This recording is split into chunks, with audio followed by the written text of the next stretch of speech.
Hey guys! Welcome to my digital bullet journal setup and tutorial for June 2018.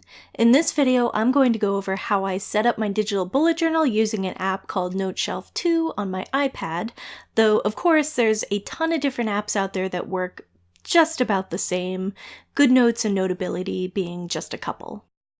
Like with a paper bullet journal, my journal relies on spreads or templates and then I fill them in. I create these using Adobe InDesign, but you can use whatever you'd like, even Microsoft Word. I have a tutorial actually about making spreads for your journal in Word that I will link in the top right corner. I basically make the spread digitally and then I save it as a PDF file to my Dropbox. I also now have a Gumroad shop where I'm posting my templates and spreads for digital bullet journals, so please check out that link, it's in the description box below. All of the templates I'm going to be using today can be found there, including my monthly covers.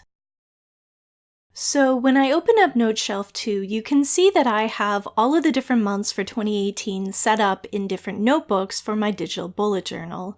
I do have a past video where I discuss this more in depth, including how I set it all up, so I'll link that in the top right for you to go check out. Right now, I'm going to get into June, which is currently just a cover page. When you click the most far right icon in the top toolbar, it looks like a stack of papers, and it'll show you all of your current pages. To add a page to this notebook, I'm going to press and then drag towards my left. After a moment, the dialog will tell me that I can release and a new page is created. This page is identical to the last page, so I'm going to click the gear, and then under Notebook Options, I'm going to press Change Page Template. Page template and paper basically refer to the same thing. It's the background of your page. You can use one of Noteshelf 2's basic default papers like the ruled or the dotted, but I am actually going to use a template I created myself, so I'm just going to go to custom. I do have my spreads already uploaded, but I want to show you how to install a new paper if you've never done so before. You click the big gray icon with the plus sign, and then choose where you've uploaded your PDFs. In this case, I have all of mine saved to my Dropbox. I just have to tap the spread I want to add, and then I add a name to it, and it's uploaded. From here, you can select any of your uploaded templates. I am going to select my calendar page for June by tapping on it. So this has changed the template of my page, and now I can type or write or do whatever I want on top of it.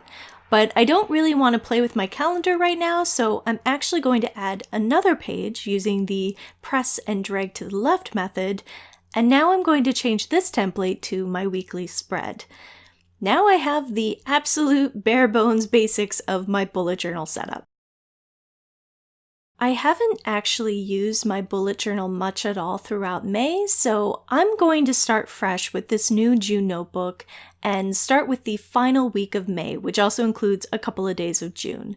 I'm using the type tool to double press where I want to type, bearing in mind that you can move it around later, and then I enter the dates for that week. I'm then going to zoom in to all the little boxes I have set up and enter the date for that particular day using my Apple Pencil to write them in. I could use the type tool for this, but I generally find writing it is a bit faster, though this particular day my hand was super shaky, so please excuse how wobbly some of my numbers are.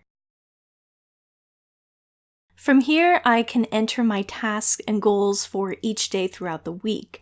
I'm just going to start with Friday as an example because I know I will most likely be working at my day job, which is kind of a misnomer considering I actually work night shifts, and I know I am also going to have to upload a video that day. My bullet journal is incredibly simple for this month, but as I mentioned, I didn't use it much throughout May, and I really regret not staying more on top of my organization. I hope if I can get back on top of things going into June, that I'll be able to produce more interesting spreads and templates, so feel free to comment down below if there's anything you would like to see translated for digital bullet journals. I would love to hear from you. So that's it for this digital bullet journal video, but I do upload new ones on the last Friday of every month, so please subscribe and consider ringing that notification bell so you don't miss any uploads. If you like this, please give it a thumbs up. It helps me out a lot and it helps my channel grow. Thank you so much for watching. Bye!